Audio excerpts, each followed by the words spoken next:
ሰላም ጤና ይስጥልኝ ውድና የተከበራችሁ የቻናሌ ተከታታዮች ዛሬም እንደተለመደው በአዲስ ቪዲዮ መጥቻለሁ። የዛሬ ቪዲዮአችን እንግዲህ ቤት ለሚገዙ ሁሉ በጣም ጠቃሚ ነው። ቤት ለመግዛት ሐሳብ ላላቸው ሰዎች ቤት ከመግዛታቸው በፊት ይህንን ቪዲዮ ቢያዩት ከመጭበርበር የሚድኑ ይሆናል ማለት ነው። ብዙ ጊዜ እንግዲህ ቤት የሚገዙ ሰዎች የሚያጋጥማቸው ችግሮች አሉ። ቤት ከተገዛ በኋላ የሚነሱ ክርክሮች አሉ። ስለዚህ ይህን ቪዲዮ እስከመጨረሻው እዩት፣ ይጠቅማችኋል። አሁን ወደ ቪዲዮ እንሄዳለን ማለት ነው። እንግዲህ አንድ ሰው ቤት ከመግዛቱ በፊት ማስተዋል ያለበት ወሳኝ ነጥቦች አሉ። እነዚህን ልንገራችሁ አንድ ባንድ። አንደኛ ማድረግ ያለበት ምንድነው? ካርታና ፕላኑ ትክክለኛ መሆኑን ማረጋገጥ አለበት ማለት ነው። እንግዲህ አንዳንድ ጊዜ የፌክ ካርታዎች አሉ።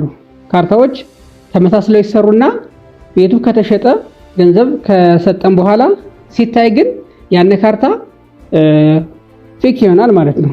ስለዚህ ካርታና ፕላኑ ትክክለኛ መሆኑ በመዘጋጃ ቤት መረጋገጥ አለበት ማለት ነው። ስለዚህ አንደኛ ማረጋገጥ ያለባችሁ ይህን ነው። ሁለተኛ መታየት ያለበት ምንድነው?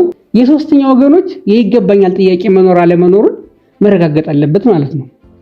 ቤቱ መቆሙ ብቻውን ዋጋ የለውም ማለት ነው። ለምሳሌ የትዳር አጋር ሻጩ የትዳር አጋር ካለው የትዳር አጋሩ መታ አብራ መፈረም አለባት። ሻጯ ሴት ከሆነችም እንዲሁ ባልየው መቶ መፈረም አለበት ማለት ነው። የትዳር አጋር የሌላቸው ከሆነ ደግሞ የትዳር አጋር የለንም የሚል ማስረጃ መቅረብ አለበት ማለት ነው። የትዳር አጋር አለመኖሩን የሚያስረዳ ማስረጃ ያስፈልጋል ማለት ነው። እንደዛ ካልሆነ አንዱ ወይ ሴቱ ወይ ባልየው ብቻ ብትሸጠው ቤቱን ኋላ ምን ይመጣል? እኔ መሸጡን አላውቅም የኔ ጥቅም አለበት ተብሎ ሌላ ክስ ይመጣል ማለት ነው። ሌላው ወራሾች ናቸው። ወራሾች መኖር አለመኖራቸው መረጋገጥ አለበት ማለት ነው። በዛ ቤት ላይ ሌሎች ወራሾች መብት መኖር አለመኖራቸው መረጋገጥ አለበት ማለት ነው። ሌላው ቤቱ ከዕዳና ከእገዳ ነፃ መሆኑ መረጋገጥ አለበት ማለት ነው። እንግዲህ ቤቱ መቆሙ ብቻ አይደለም፣ የፍርድ ቤት እግድ ሊኖርበት ይችላል ወይም ዕዳ ሊኖርበት ይችላል። አስይዞ ተበድሮበት ሊሆን ይችላል። ለምሳሌ የባንክ ዕዳ ቢኖርበት አሁን ቤቱ ቢገዛም ዋጋ የለውም ማለት ነው። ባንኩ ቅድሚያ ይሰጠዋል። ስለዚህ ባንኩ መጥቶ የሆነ ጊዜ ላይ መጥቶ ቤቱን ይሸጠዋል ማለት ነው በሐራጅ። ስለዚህ ቤቱ ከዕዳና ከእገዳ ነፃ መሆኑ፣ ሌሎች ወራሾች የሌሉ መሆኑ፣ የትዳር አጋር መኖር አለመኖሩ እነዚህ በትክክል መረጋገጥ አለባቸው ማለት ነው። ሌላው መረጋገጥ ያለበት ምንድነው? ቤቱ ያለበት ቦታ በከተማ የተካለለ መሆን አለበት ማለት ነው። በከተማ የተካለለ መሆን አለበት ማለት ነው። ከተማ ውስጥ ስለሆነ ብቻ አይደለም።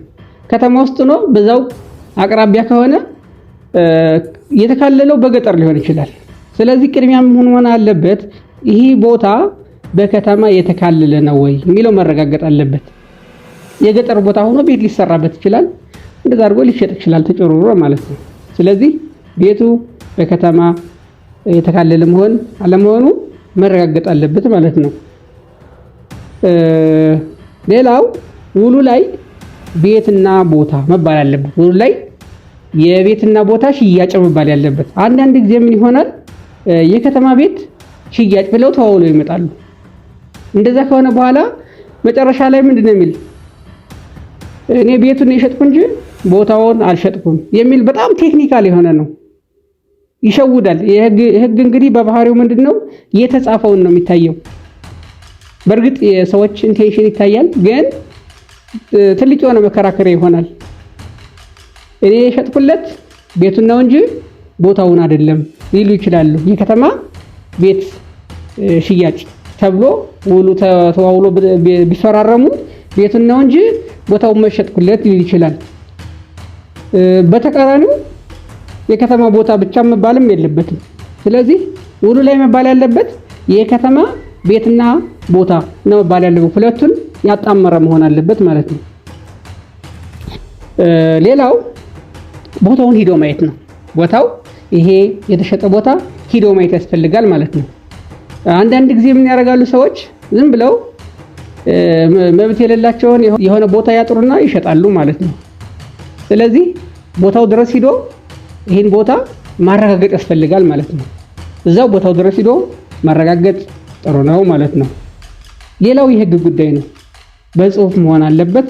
እንግዲህ የማይንቀሳቀስ ንብረት እንዲሁም መኪናን ጨምሮ ልዩ ተንቀሳቃሽ የሚባሉት እነዚህ ህግ ያስቀምጠው አለ መሆን ያለባቸው በጽሁፍ ነው ማለት ነው።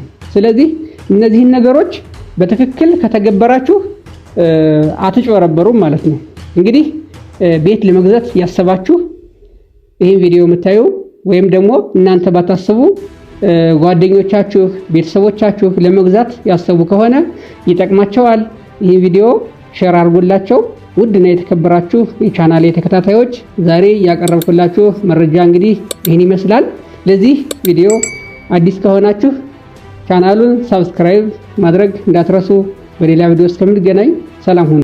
ሪል ሆምስ